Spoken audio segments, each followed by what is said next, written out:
దేవుని పరిశుద్ధ నామమునకు మహిమ కలుగునుగాక. ఆమేన్. ఈ ఉదయకాల శుభములు మీకు తెలియజేయుచున్నది రెవరెండ్ కె శ్యాంబాబు.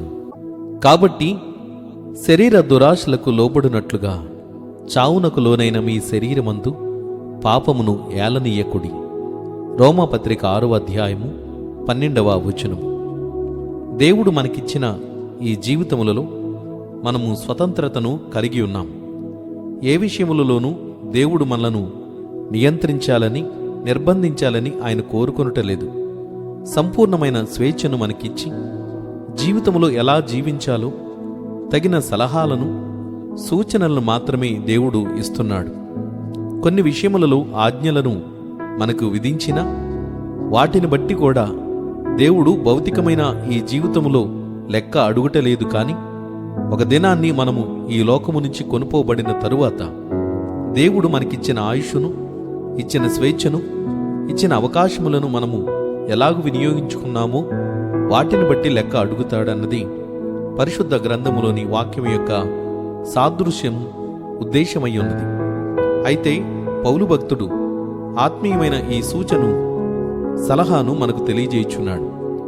శరీర దురాశలకు లోబడినట్లు చావునకు లోనైన శరీరమందు పాపమును ఏలనీయకుడి అనే మాట చెప్పుటలో మన జీవితములను ఎక్కువగా నియంత్రించేది, నడిపించేది పాపమే అయ్యున్నది. పాపము మనము తెచ్చుకొనకపోయినా మనం చేసే పనుల వలన, చూచే చూపు వలన, ఆలోచించే తలంపుల వలన, అభిప్రాయాల వలన, ప్రవర్తన వలన ఆ పాపము మన యొద్దకు వచ్చి చేరుతున్నది. కొంతకాలానికి ఈ పాపపు అలవాట్లు దురలవాట్లుగా పరిణమించి చివరికి మనకు తెలియకుండానే పాపమునకు దాసోహమైపోతున్నాం. పాపము మన మీద పరిపాలనము చేసే పరిస్థితుల్లో మనలను మనము దానికి సమర్పించుకొనుచున్నాం. కనుక పాపము వలన తదుపరి వచ్చే పరిణామము మరణమే. కాబట్టి ఈ వాక్యము చేత పౌలు గారు తెలియజేయుచున్నాడు, కోపపడుడి గాని పాపము చేయకుడి. కొన్ని సందర్భాలలో మనము తెలియకుండానే పాపమును పెంచి, పోషించి చివరికి ఆ పాపము యొక్క శాపగ్రస్తమైన పరిస్థితులకు లోనై అంతమైపోతున్నాం. మన దేహములను, మన జీవితములను, మన ఆలోచనలను పరిశుద్ధమైన దేవుని వాక్యము చేత నింపబడగలిగితే ఆత్మీయమైన మంచి కార్యాలు చేయడానికి పూనుకొనగలుగుతాం. మన జీవితములలో దేవుని వాక్యమునికి చోటివ్వగలిగితే వాక్యమే మనలను నడిపిస్తుంది.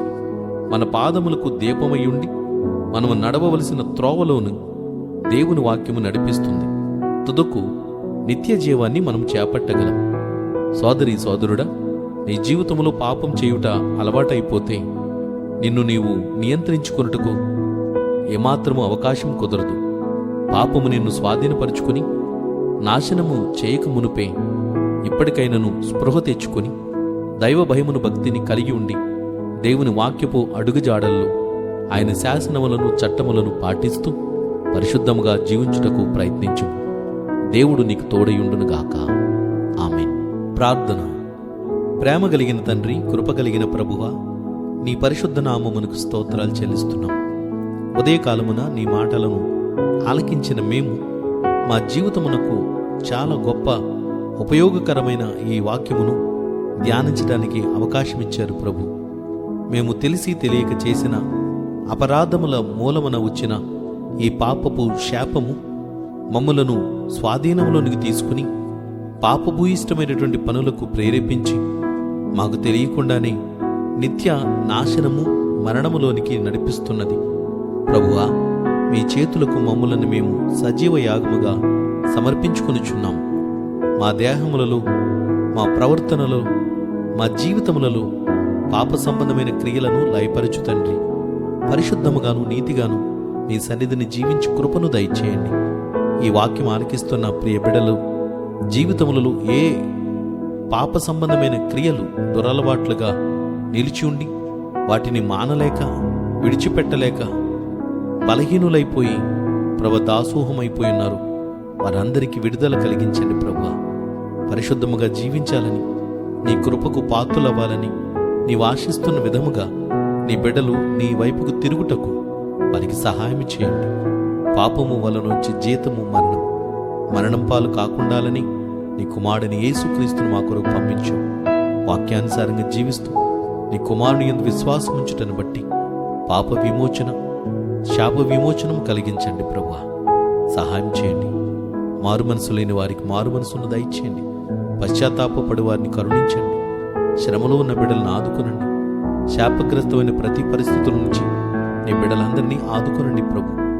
నాయన దిక్కులేని వారిని, దీనులను, దరిద్రులను, అమాయకులను, బలహీనులను, ఆపదలో ఉన్న బిడ్డలందరినీ కాపాడండి.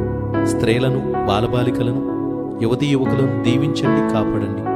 వృద్ధులను, వారికి కలిగే ప్రతి విధమైన వ్యాధిరోగ రుగ్మతులను అరికట్టండి. యేసుక్రీస్తు రక్తముతో వారిని కడిగి శుద్ధి చేయండి. పాప క్షమాపణ, మారు మనసుతో పాటు దేహ సంబంధమైన స్వస్థతను చేకూర్చండి. యేసుక్రీస్తు నామమున ప్రార్థించుచున్నాము తండ్రి, ఆమేన్. తండ్రి, కుమారుడు, పరిశుద్ధాత్మయను త్రియేక దేవుని దీవెన ఎల్లప్పుడూ మీకు తోడై ఉండునుగాక. ఆమేన్.